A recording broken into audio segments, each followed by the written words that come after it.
سلام بچه، من ریان هستم و خوش اومدین به یه ویدیو جدید دیگه. آقا این پایین رو نگاه کنید. من 65 بار این گردونه رو زدم، به هم هیچ کدوم از این گانا رو نداده. 75 این بار بالاخره یه گان داد، اونم تضمینی نبود، نمیداد. من میدونم مثلا اکتیویژن لج کرده، میخواد اذیت کنه بیشرف. من اینجا 9 تا داد، گفتم اصلا نداد گانو بهم. مثلا مگه نگفته بودن این تضمینی و اینا؟ اصلا پشمای من ریخته بود دیگه. اینجا این خوشگله رو گرفتیم و آقا دو تا اتچمنت استفاده کردم. این دوتاش اگه خواستید وردارید. اینجا محمد خودش رو معرفی میکنه. گوش سلام کنید. بچه‌ها، چطور؟ خوبید؟ من محمدم، رفیق این آریان. بریم یه دوئلی بزنیم با این آریان، ببینیم سطح بازیش در چه سطحیه. آقا من اینجا رو نگاه کنید. توی پرکام امپد ننداخته بودم، نمیتونستم درست سویچ کنم. عادت کردم به امپد، مثلا خیلی کند سویچ میشد و اینا. خیلی نوب بازی در میارم اینجا. ولی محمد نمیدونم بچه، فکر کنم جایی بود نمیتونست درست سایی بازی کنه.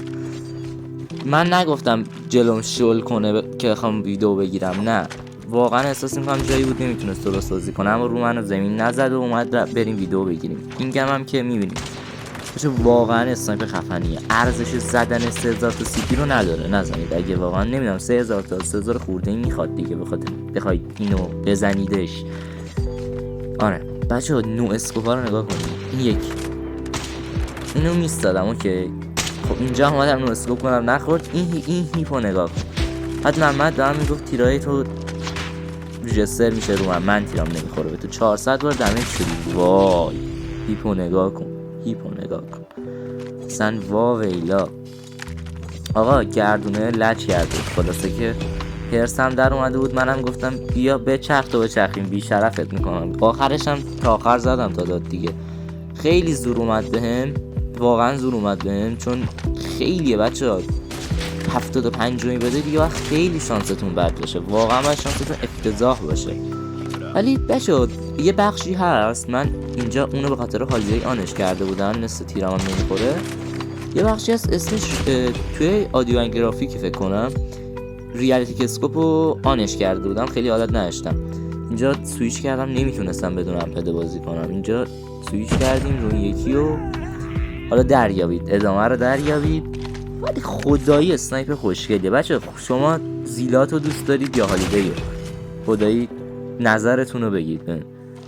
هالیدی به نظر من اگه ریالیتی که اسکوبتون آن باشه هالیدی بهتره، اگه آف باشه زیلات بهتره. نمیدونم، ولی زیلات هم خیلی آجی گنگه، اصلا ابهتی که داره نمیدونم. ولی بچه من قبلا هالیدی دوست داشتم یعنی، ولی خب زیلات هم نمیشه دست رد بسیم دیگه.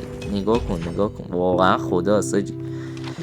کاری ندارم که من سیاهم، اما شانستون امتحان کنید، میتونید دیالو بگیرید. بچه من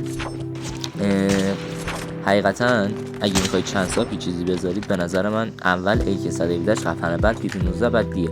من چرا گذاشتم رو دیل؟ خاطر اینکه بچه من 3 تا گان لژند دارم، 3 تاشم گانن، اسنایپ اصلا نداشتم لژند، به خاطر همین گذاشتم رو دیل. دیلم خیلی دوستش داشتم. نمیدونم یا دیلو بگیرید اول یا 117. PP 19 هم خیلی باحاله، نمیدونم که نظر شخصی و چیز خودتون.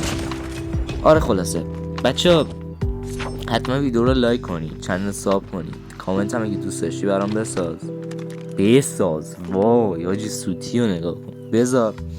چون انقدر هرس خوردم من سر این دیله، اصلا حرفی نمیتونم بزنم. روز اول بیاد 1600 تا سی بزن، نده. روز دوم بیاد 960 سی پی بزن، 40 تا هم داشتم. دو بار دیگه بزن، هیچی نده. دوره برو سی پی شارژ کن، نمیشه که بابا، خسته شدیم خدایی. این همه من زدم. حالا مردم به اولی و دومی سی پی رو میگیرن، میگم سی پی گان لژند رو میگیرن و میرن خونه هاشون قشنگ صفا.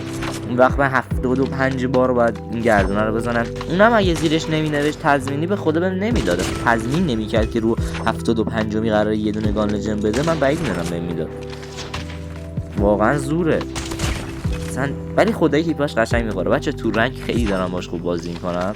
ویدیوهای جدید و هالیدی رو داشته باشید بچه. اینجا رو کات کردم. منم محمد خیلی دنبال هم دویدیم اینجا، نه من زدم نه اون 2 بار زد. آره خلاصه مرسی که تا اینجای ویدیو ما همراه بودید. تا ویدیو بعدی فعلا.